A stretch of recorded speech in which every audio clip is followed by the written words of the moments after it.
Donald Trump has ruled out using military force in his bid to acquire Greenland, adding he would seek immediate negotiations to take control of the Arctic island. The US president made the comments while addressing the World Economic Forum in Davos. His speech was more than an hour long and took aim at European allies and NATO. I'm seeking immediate negotiations to once again discuss the acquisition of Greenland by the United States. But this would not be a threat to NATO. This would greatly enhance the security of the entire alliance, the NATO alliance. The United States is treated very unfairly by NATO. I want to tell you that.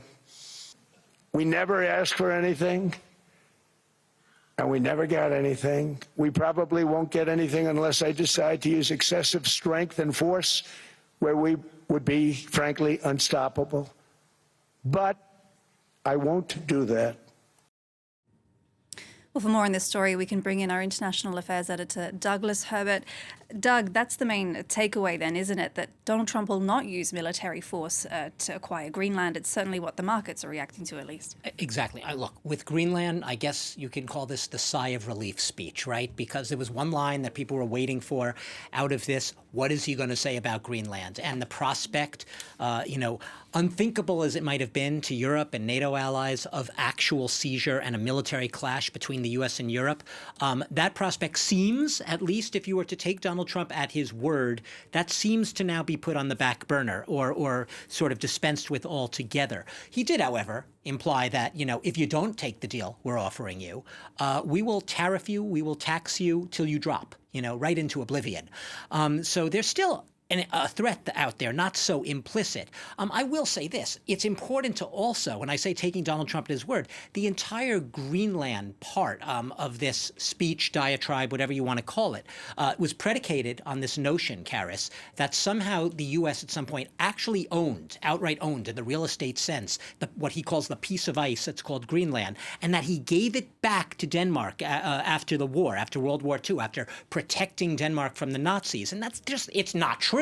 It's not even a false claim. It's just simply a misrepresentation of historical fact. The U.S. has never, ever outright had ownership of Greenland.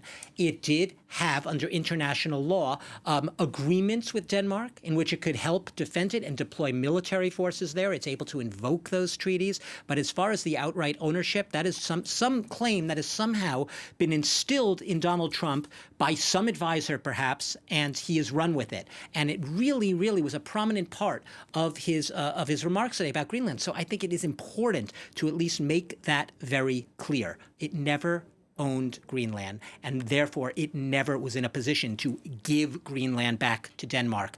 It's always been, Greenland, an autonomous part of the Kingdom of Denmark for centuries.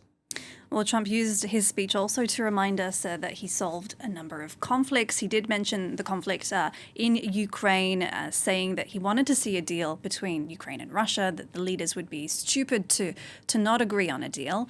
What did you make of that? I made it. This is sort of the opposite of breaking news. When you bring up the breaking news headline, Trump says deal close to end the war. You could take that from last week, a month ago. You could take it from 3, 4, 5, 6 months ago. There's nothing new on that front. What we did get a sense of with Donald Trump, he's tended to tilt pro-Kremlin, pro-Putin. Yes, he's gone back and forth. He's blown hot and cold. Some weeks he seems to more favor Zelensky. But his general default mode has been pro-Kremlin, pro-Putin. We know he admires Putin as a leader, and we suspect that he has thinks he has a lot more in common with Putin than he does with Zelensky. In this case, what he did say is, he sort of presented this false equivalency scenario, once again making it sound like Russia and Ukraine are on the same exact footing when it comes to ending this war and negotiations. He said, it seems that when Zelensky's ready to accept a deal, Putin isn't. When Putin's ready to accept a deal, Zelensky isn't.